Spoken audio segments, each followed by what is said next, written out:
pandemic. So we wanted to show that our priority number one now is to guide the faithful so that they will take this pandemic so seriously.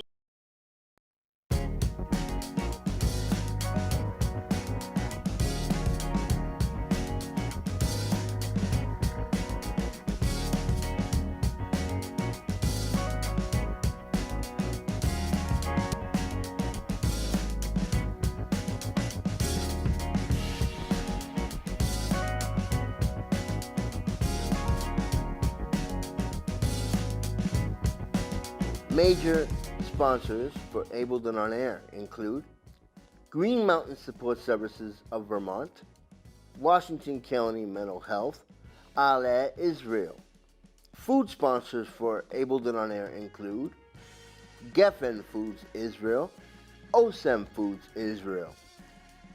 Major media sponsors for Ableton on Air include Parkchester Times, Muslim Community Report, www.thisisthebronx.info, Associated Press Media Editors, U.S. Press Corps, Domestic and International, Anchor FM, and Spotify. Hello and welcome to this edition of the program that for the past 8 or 9 seasons has been focusing in Vermont and beyond, has been focusing on the needs, concerns, and achievements of the differently abled. We would like to thank our sponsors, Washington County Mental Health, Green Mountain Support Services, Parkchester Times, and many others, including the Muslim Community Report as well. Sponsor within the Parkchester Times, the New York Parrot. We would like to welcome Shakay Musadrame, editor-in-chief of the New York Parrot, as well as media extraordinaire and a journalist to Ableton for joining us on this edition of Ableton on Air. Shakay, can you explain a little bit more about the New York Parrot and your journalism? Thank you, my friend, my brother, my colleague, Larry. Mm-hmm. I greet you and I greet your wife and I greet all the members of your, noble media network. You and I have been on the same side of history for so long, and, we're going to continue to do what we have been doing, which is uplifting people who are near and those who are far. So I'll begin by saluting your leadership the Muslim Community Report converting a lemon into lemonade. A lot of times when people have, some type of physical disability or mental, the New York then they get rendered like to welcome Shakay Musadrame, editor-in-chief of the New York Parrot, as well as media extraordinaire and a journalist to able to join us in this edition of Ableton on Air. Physically different. So I salute you for that, and whatever that I can do, to support your journey, you can count me on. Now, in terms of myself, so I am the founder of Muslim Media Corporation, based in New York City, or publishes 3 newspapers, namely Parkchester Times, which serves primarily the residents of Parkchester area. And some of you should know that Parkchester has over 70,000 residents. It's a town by itself. And we also publish Muslim community between the growing Muslim mostly immigrant communities in New York City and the larger communities of neighbors. And we also publish New York Parrot. And New York Parrot is our main newspaper that really covers anything and everything that our readership may be interested in. It is not based on any particular geography or demographic or nothing. It's just news or any other publications. Why do we set up this media network? Well, as Muslims, after 9/11, we got so angry and so upset that in our religion, some criminals would use it to hurt other people, to commit crime, to become radicalized and extremists and killers. So we had decided that we will do whatever we can to make sure that we counter this toxic, deadly, evil ideology emanating out of our religion. So And the after best way to do that was to set up a media that can really amplify our voices and then let the public know that these killers are killers. They have nothing to do with our religion. so That was after the emphasis after point. okay. So after Osama bin Laden was killed, from well, Obama announced that some years ago, and even before that. So this really began after 9/11 because of the fact that Muslims would such get of the way that Muslims and Muslims ideology was being treated. Is that why Muslim Community Report really started? That was the sole reason. We did not set it up to make money, but now we want to make money. But the original concept was that these extremists who are using the modern tools of communication in recruiting and radicalizing innocent youths in our urban cities, we need to counter them. We need to find where their messages are being transmitted out of and into, and then we counter that with a message of patriotism, with a message of real faith, with a message of letting the whole world know that if you are with them, you are with criminals, you are with terrorists, you are with killers. You have no religion. They have absolutely no ideology except hatred and hateful ideology that serves nobody, only to self-destruct. And that was the impetus for this. And we are very excited that we had the ability through our medium, through our media networks, be able to travel around the world and hold and hosted forums, talking to law enforcement, talking to politicians, talking to academia, talking to everybody.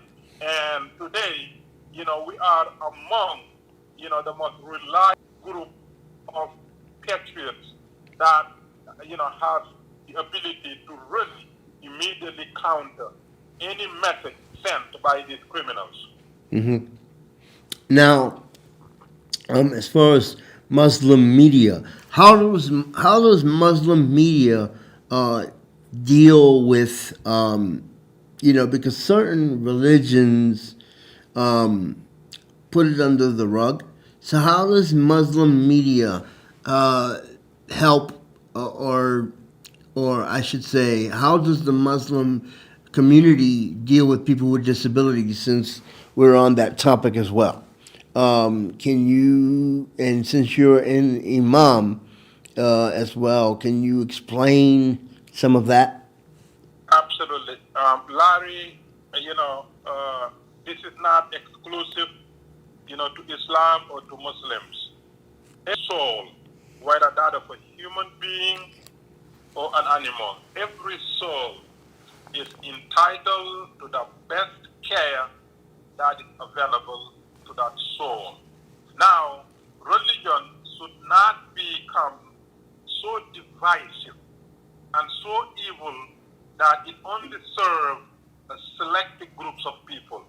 A religion should be a platform for wisdom, platform for love, and platform for equality, and a platform where every soul, whether it is a able body or disabled, young or old, religious or non-religious, rich or poor, Muslim care and love and protection possible. So, we do not see able and disabled people in any different way. And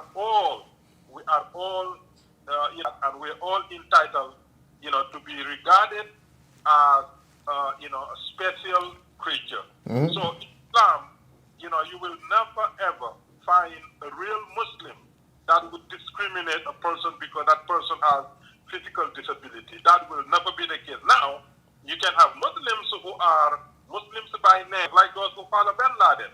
That are not the people I'm talking about. I'm talking about real Muslims who will never ever look at a person and discriminate them or leave them alone to fend for themselves. So, whatever needs to be done, it is mandatory for us to provide it to the best of our ability. Okay, now this camera behind me here.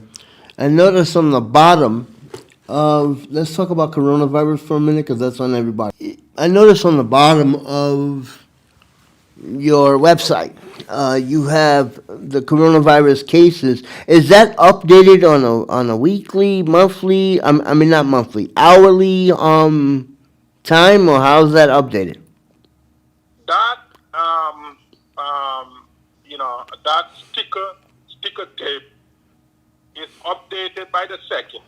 Whatever you see there is the latest information about each particular country. And the reason why we have it there, because there is nothing as crucial in this day than the pandemic. And unfortunately, there are a lot of religious people who have not really taken, the precautionary steps, who even follow the maximum way possible the rules of the pandemic. So we wanted to show that our priority number one now is to guide the faithful so that they will take this pandemic so seriously that they will, prevent spreading it to their neighbors and end up hurting them, or worse yet, becoming the centers of, infectious, virus infectious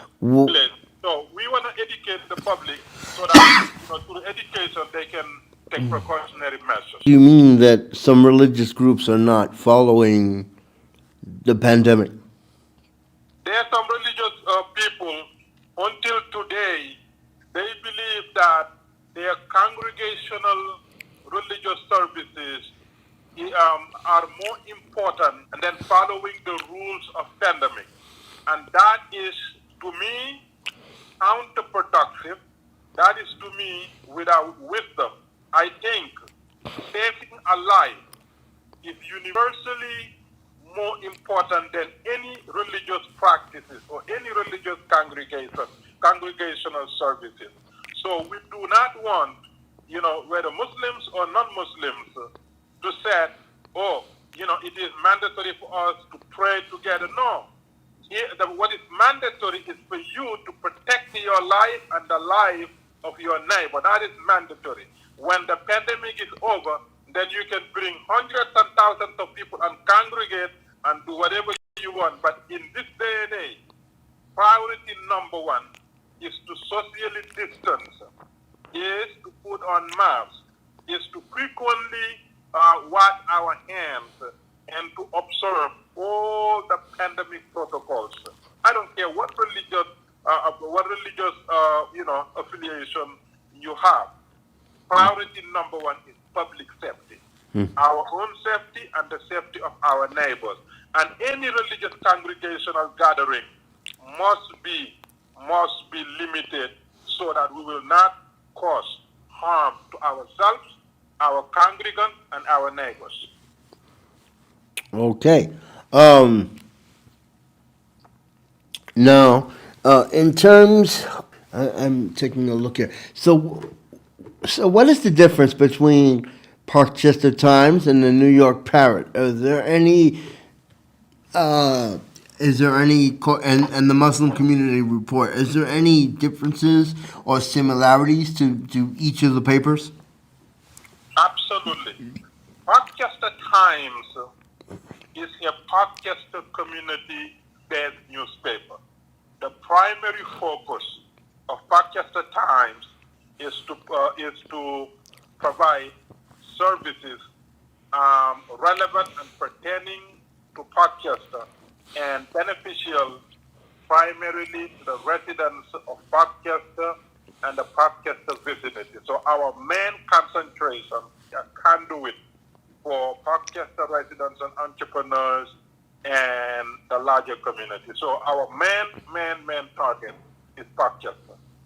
New York Parrot is not only citywide, but is a global paper. Just like New York Times, there is no geographic boundaries. Wherever we get information to go, so be it. And in terms of our primary focus, there's none. Anything that is beneficial to our readers, we will put it there. So, and the Muslim Community Report, even though it is also generalized newspaper, we really want to focus on some editorials that can be very beneficial to the larger community